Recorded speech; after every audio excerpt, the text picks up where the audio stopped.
Christian Depré, qui est médecin, va nous rejoindre. Il est membre du bureau exécutif de la Ligue genevoise contre le cancer. Alors on a entendu, Pierre-Yves l'a dit, on vient d'en parler, la difficulté que les personnes diagnostiquées avec un cancer ont d'obtenir des prêts bancaires, à fortiori une assurance vie ou d'autres types d'assurances, les assurances perte de gains. Pourquoi les ligues ne proposeraient-elles pas ce type de service, prêts et assurances, ou du moins, pourquoi elles ne se porteraient pas garantes auprès de ces établissements-là pour permettre à ces personnes d'obtenir, par exemple, un prêt hypothécaire? On sait que la plupart des ligues ont une assise financière qui pourrait leur permettre d'offrir ce genre de prestations. Ok, merci beaucoup.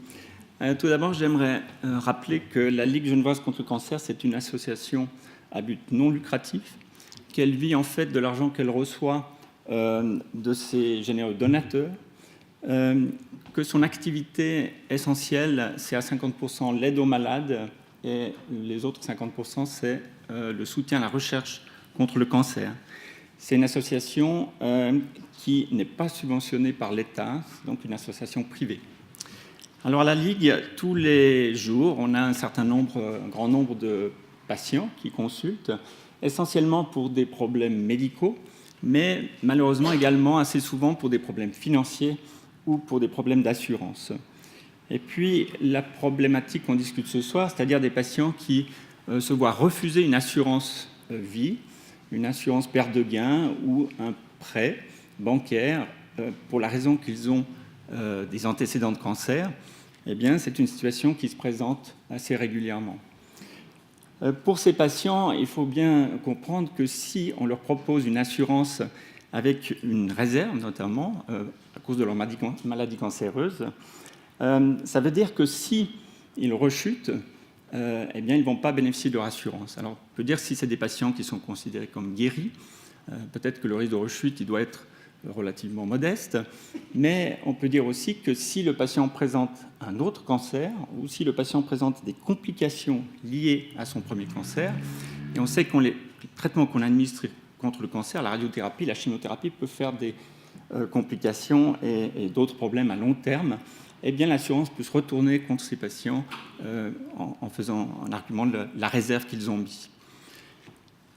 Lorsqu'une infirmière de la Ligue rencontre un patient avec ce type de questions, à ce moment, elle va le conseiller pour savoir les démarches qu'il peut entreprendre. Elle va peut-être l'accompagner pour ces démarches. On peut aussi financer ces démarches si nécessaire.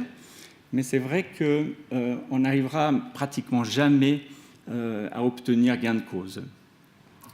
Dans cette situation-là, la Ligue, malheureusement, elle ne va pas entrer en considération pour, par exemple, se porter garante de la réserve qui a été mise sur l'assurance. Elle ne va pas non plus, par rapport à un refus de prêt bancaire, jouer le rôle de banque et dire « Ok, vous n'avez pas reçu de prêt bancaire, la Ligue va vous prêter de l'argent à la place ». Ça ne rentre pas dans la politique de la Ligue, et je vais essayer de vous expliquer pourquoi. On peut dire que, par exemple, l'exemple d'un patient qui demande une garantie de cette réserve qui a été mise sur une assurance, par exemple une assurance vie, la Ligue pourrait dire ok, si vous tombez malade, c'est la Ligue qui va prendre en charge la réserve. Maintenant, si on fait ça pour un patient, on doit le faire pour tous les autres patients. On ne peut pas trier les patients. Si on le fait à ce moment-là pour tous les patients, alors ça entre dans les prestations de la Ligue qui devra le faire systématiquement. Et ça, si on fait ça, c'est un message extrêmement négatif qu'on envoie aux assurances, parce que les assurances vont dire, voilà, la solution est là. Il suffit, pour un patient qui a des antécédents de cancer, de dire, on vous fait une assurance vie, on met une réserve, vous avez qu'à aller à la Ligue se chargera de régler le problème de la réserve. Pour nous, ça, c'est quelque chose qui est tout à fait inacceptable. L'assurance ne peut pas se soustraire à son rôle, elle ne peut pas se décharger sur une association de bienfaisance qu'est la Ligue. C'est quelque chose qui n'est pas admissible. Pour un prêt bancaire, c'est la même chose. Le banquier va dire, écoutez, vous avez eu un cancer, nous, on ne vous prête pas d'argent, vous allez à la Ligue vous prêtera puisque c'est dans ses prestations. La Ligue n'est pas une banque, la Ligue n'a pas les fonds nécessaires, n'a pas les réserves non plus nécessaires pour fonctionner comme une banque. Il faut dire aussi que si la Ligue commence à prêter de l'argent, elle aura là également une relation avec ses patients qui va être totalement différente à ce qu'on vit aujourd'hui. Si on prête de l'argent à un patient, à ce moment, prêter, ça veut dire que le patient doit rendre. Si le patient, malheureusement, n'arrive pas à rendre cet argent qui a été emprunté, pas pour des questions médicales, mais peut-être parce qu'il est en faillite ou peut-être parce qu'il a dilapidé cette somme, à ce moment, la Ligue va entrer en conflit avec ce patient. La Ligue va devoir lui réclamer l'argent, va devoir peut-être le mettre en poursuite, et ça, c'est tout à fait contraire à l'esprit de la Ligue. La Ligue est là pour aider les gens, elle les aide souvent en leur donnant de l'argent, mais la Ligue ne peut pas prêter de l'argent et ensuite réclamer et entrer en conflit avec ses patients, des patients qui sont assez souvent, on peut imaginer aussi des patients fragiles. Pour avancer sur ce point, la seule voie que je vois, c'est la voie juridique.